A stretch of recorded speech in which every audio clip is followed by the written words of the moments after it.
কাঁঠাল দিয়ে হালুয়া তৈরি হয় এটা কোনোদিনই আমি দেখিনি। কাঁঠালের চিজ বল আজকে ফার্স্ট টাইম ট্রাই করব। ইয়েস মজা, ইটস মজা। ভাবতেই পারতেছি না যে কাঁঠাল দিয়ে এত কিছু করা যায়।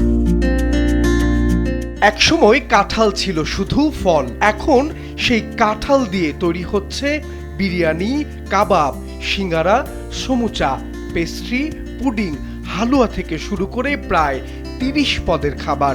রাজধানীর জাতীয় ফল মেলায় দেখা গেল কাঁঠালের এসব অদ্ভুত পদ। স্বাদ নিতে দর্শনার্থীদের উপচে পড়া ভিড়। মেলা যেন কাঁঠালের নতুন জগৎ। কোথাও কাঁঠালের কাবাব, কোথাও সিঙ্গারা, সমুচা, আছে পেস্ট্রি, পুডিং, পাটিসাপটা, হালুয়া, চিপস, কাটলেট, বড়া কিংবা বিচির বরফিও। জাতীয় ফল কাঁঠালকে ঘিরে এমন আয়োজনই এবারের জাতীয় ফল মেলার বিশেষ আকর্ষণ। আমি আগে কাঁঠালের চিপস ট্রাই করেছি, বাট আরো সেভারি আইটেম যেমন কাঁঠালের চিজ বল আমার ট্রাই করা হয়নি। আজকে ফার্স্ট টাইম ট্রাই করব।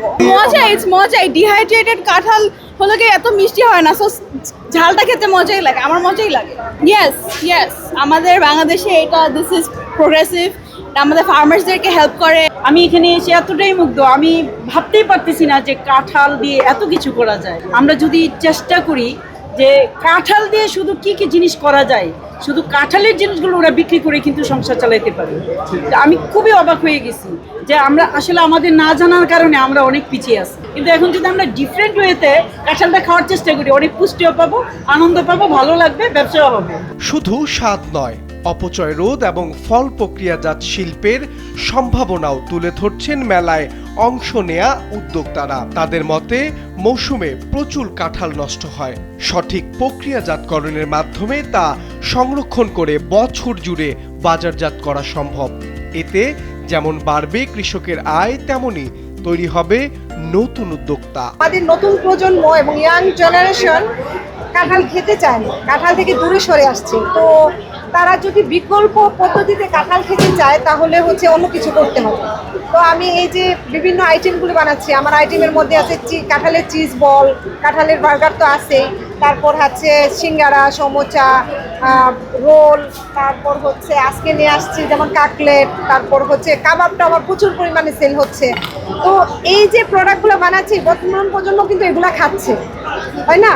এবং এতে আমার মনে হয় যে কাঁঠালের অপচয় কিছুটা হইলেও রোধ হচ্ছে। শুধু কাঁঠাল নয়, মেলার প্রাঙ্গণ জুড়ে রয়েছে দেশি বিদেশি নানা ফলের সমাহার। আম, আনারস, ড্রাগন ফল, সফেদা, লিচু, জাম থেকে শুরু করে বিভিন্ন অপ্রচলিত ফলও স্থান পেয়েছে এই মেলায়। প্রদর্শিত হচ্ছে নানা জাতের আম, রয়েছে ফলভিত্তিক জুস, মাশরুমের মিষ্টি, চিপস ও অন্যান্য প্রক্রিয়াজাত খাদ্যপণ্য। না, আসলে এটা তো কখনো চিন্তাও করিনি, বাট কাঁঠালের তরকারি খাইছি আমি, তো কাঁঠালের এই সমস্ত খাওয়া হয়নি। অনেক কিছু ভালো লাগছে, ফল টল দেখলাম, অনেক নানান রকমের ফল আছে, কিছু ফল দেশের বাইরের আছে, সেগুলো দেখলাম। অনেক বাচ্চারা কাঁঠাল খাইতে চায় না বা গন্ধ করে বা হাত দিতে চায় না, সেই ক্ষেত্রে চপ হিসাবে বাচ্চাদেরকে খাওয়াইলে মোটামুটি কাঁঠালের যে গুণাগুণ বা যে ভিটামিন ওইগুলো এটার মধ্যে থাকবে। আমার কাছে নতুন, বাট আমি খেয়ে দেখলাম যে ভালোই, খারাপ লাগে নাই। মনে হচ্ছে মাংস পিসির মতো, খাবাবের মতো ভালোই লাগছে। দেশে ফল উৎপাদন বৃদ্ধির পাশাপাশি প্রক্রিয়াজাত শিল্পের সম্ভাবনাও তুলে ধরেছে এই আয়োজন। আয়োজকদের আশা, দেশীয় ফলের বহুমুখী ব্যবহার জনপ্রিয় হলে কৃষক, উদ্যোক্তা এবং ভোক্তা সবার জন্যই তৈরি হবে নতুন সম্ভাবনার দুয়ার। মাহবুব আলম শ্রাবণ, সময়ের আলো।